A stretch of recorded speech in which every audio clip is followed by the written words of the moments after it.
J'avais tout. Une belle maison, une carrière réussie, mais surtout, une épouse aimante, Sarah. Nous étions le couple que tout le monde enviait. Soirée cinéma blottie sur le canapé. Escapade romantique à Napa. Notre vie était un rêve partagé. Nous étions amoureux au lycée, mariés jeunes. Nous n'avons jamais passé une nuit séparée, même si nous ne le voulions pas. Notre lien? Indestructible. Jusqu'à ce que ça ne le soit plus. Ça a commencé subtilement. Sarah, toujours sociable, est devenue distante. Les excuses professionnelles s'accumulaient. Les nuits tardives au bureau étaient devenues une routine. Je les ai balayées d'un revers de main, aveuglé par l'amour et la confiance. Je me suis dit que c'était le stress. Un travail exigeant. Je ne me doutais de rien. J'étais un fou amoureux. Un fou sur le point d'entrer à l'école. Un vendredi soir, Sarah m'a appelé pour me dire qu'elle ne rentrerait pas pour le dîner. Une présentation importante, un client crucial, tout cela semblait plausible. J'ai préparé mon dîner de pâtes habituel pour une personne, dans un silence assourdissant. En faisant le ménage, j'ai remarqué son ordinateur portable sur le plan de travail. Un message s'afficha à l'écran, un nom que je ne reconnus pas. Marc. Mon ventre se serra. Ce n'était pas le genre de Sarah. La curiosité, cette bête dangereuse, me rongeait. J'ai hésité, puis j'ai cliqué. Le message était explicite. Détail cru, confession intime, mon sang se glaça, la nausée me frappa comme un coup de poing dans le ventre. Ce n'était pas une simple aventure en ligne. C'était réel, brut et terriblement récent. La pièce tournait. Je m'agrippais au comptoir pour me soutenir. Ma vie parfaite s'écroulait autour de moi. Le message mentionnait un hôtel, une date précise, la veille au soir. J'ai titubé jusqu'à notre chambre, le cœur battant à tout rompre. Le déni luttait contre la vérité esséurante. À la recherche d'une once de doute, j'ouvris son tiroir, celui où elle gardait ses affaires.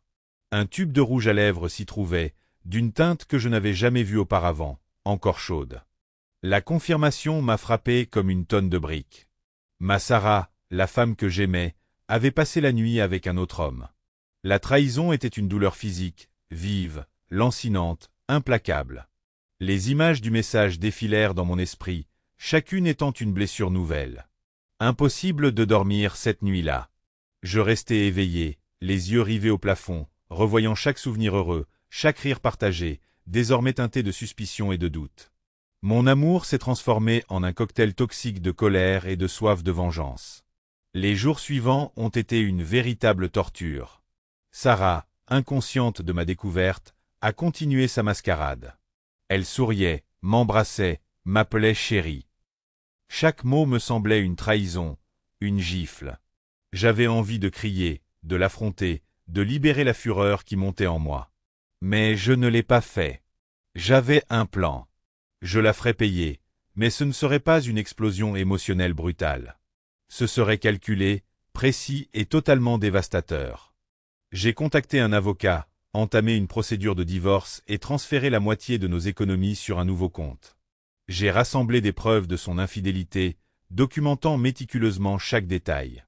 Je suis même allé à l'hôtel pour confirmer leur rendez-vous à la réception.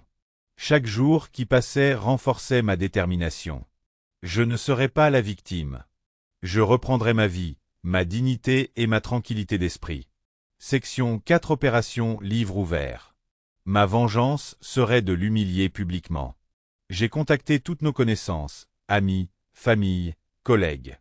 J'ai créé un site web, un exposé numérique de l'infidélité de Sarah. J'ai posté des captures d'écran des messages, des photos du rouge à lèvres, et même le reçu de l'hôtel, le tout soigneusement classé et légendé. J'ai appelé ça Opération Livre ouvert. Le jour de son gala d'entreprise est arrivé. On lui rendait hommage. Une étoile montante dans son domaine.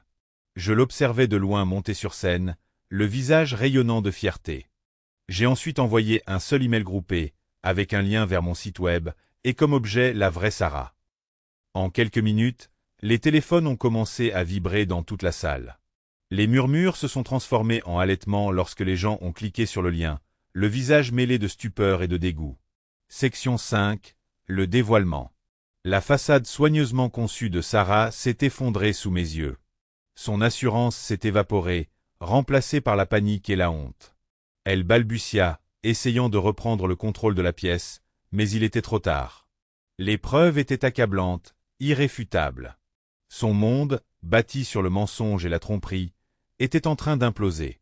Les conséquences furent rapides et brutales. Sa carrière, sa réputation, son statut social, tout disparut. Les rumeurs la suivaient partout, la marquant de la lettre écarlate de l'infidélité. Ses amis s'éloignèrent, ses collègues évitèrent son regard. Son monde soigneusement construit était devenu un désert qu'elle avait créé elle-même.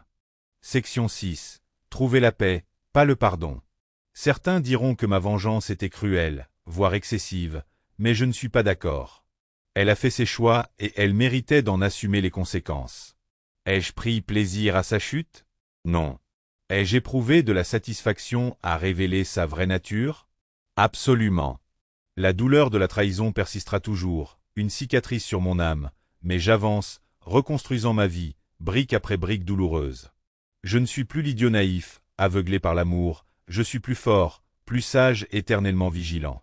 Le pardon est peut-être divin, mais certaines blessures sont trop profondes pour guérir. J'ai trouvé la paix, non pas dans le pardon, mais dans la justice.